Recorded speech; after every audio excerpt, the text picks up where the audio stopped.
మనం ఈ వీడియోలో ఊరబెట్టిన ఉసిరికాయలని ఎలా చేసుకోవాలి అనేది చూద్దామండి. ఉసిరికాయలు అనేది మనకి చాలా హెల్దీ కదండి, సీజన్లో బాగా దొరుకుతుంది కాబట్టి. Welcome back to our channel. నేను మీ దేవి సుబ్రహ్మణ్యం. ముందుగా ఒక బాండ్లీ తీసుకోవాలండి. దానికంటే ముందు మనం తీసుకునే ఉసిరికాయలని నీట్గా క్లీన్గా వాష్ చేసి పెట్టుకోవాలి. నేను ఒక 250 గ్రామ్స్, ఒక పావు కిలో వరకు చిన్నగా ఉన్న ఉసిరికాయలు తీసుకున్నానండి.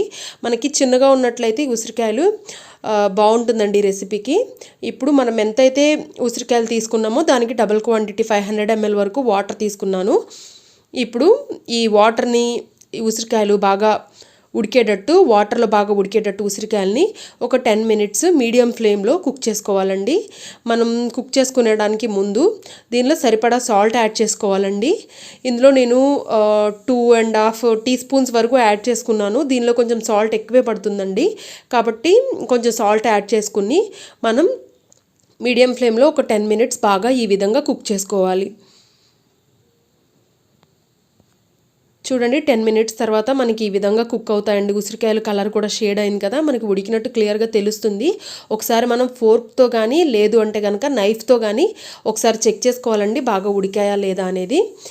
ఈ విధంగా ఉడికిన తర్వాత ఇందులో మనం సరిపడా లెమన్ జ్యూస్ యాడ్ చేసుకోవాలండి. లెమన్ జ్యూస్ యాడ్ చేసుకోవడం వల్ల మనకి ఇందులో ఉండే వగరు ఉంటుంది కదండి, ఉసిరికాయల్లో ఉండే వగరు ఉంటుంది కదా, ఆ వగరు అనేది తగ్గి పిల్లలు కూడా ఈ ఉసిరికాయలు అనేవి తినడానికి ఇష్టపడతారు. ఇప్పుడు ఇందులో ఒక 5 నుంచి 6 వరకు పచ్చిమిరపకాయలని ఈ విధంగా సన్నగా చీలికలుగా కట్ చేసుకుని యాడ్ చేసుకుని ఒక 2 నిమిషాలు కుక్ చేసుకుంటే సరిపోతుంది. ఎక్కువసేపు ఏం అవసరం లేదండి. ఈ విధంగా కుక్ చేసుకున్న తర్వాత ఈ రెసిపీ రెడీ అయిపోయిందండి. చాలా ఈజీ, జస్ట్ ఒక 10-15 minutesలో మనకి ఈ విధంగా అయిపోతుందండి. లెమన్ జ్యూస్ అనేది నేను ఒక medium size lemon juice add చేసుకున్నాను. ఈ విధంగా యాడ్ చేసుకున్న తర్వాత ఒక 2 minutes కొంచెం బాయిల్ అయిన తర్వాత స్టవ్ ఆఫ్ చేసేసుకోవాలండి. చూడండి, ఈ విధంగా చాలా బాగా కుక్ అయిపోయాయి కదా ఉసిరికాయలు.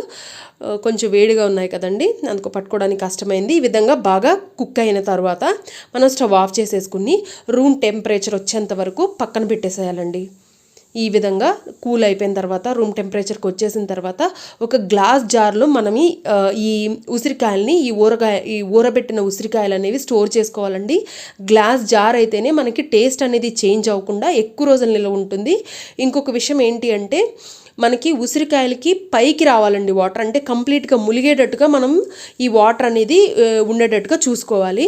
ఈ విధంగా ఉంచుకుని మనం వీటిని 1 year వరకు స్టోర్ చేసి పెట్టుకోవచ్చండి. డైలీ ఒక ఉసిరికాయ తీసుకున్నట్లయితే హెల్త్కి చాలా మంచిదండి. ఈ సీజన్లో తప్పకుండా ఈ రెసిపీ చేసుకోండి. 1 year వరకు మనకి ఈ విధంగా స్టోర్ చేసుకోవచ్చు. ఈ రెసిపీ నచ్చినట్లయితే ఫ్రెండ్స్ అండ్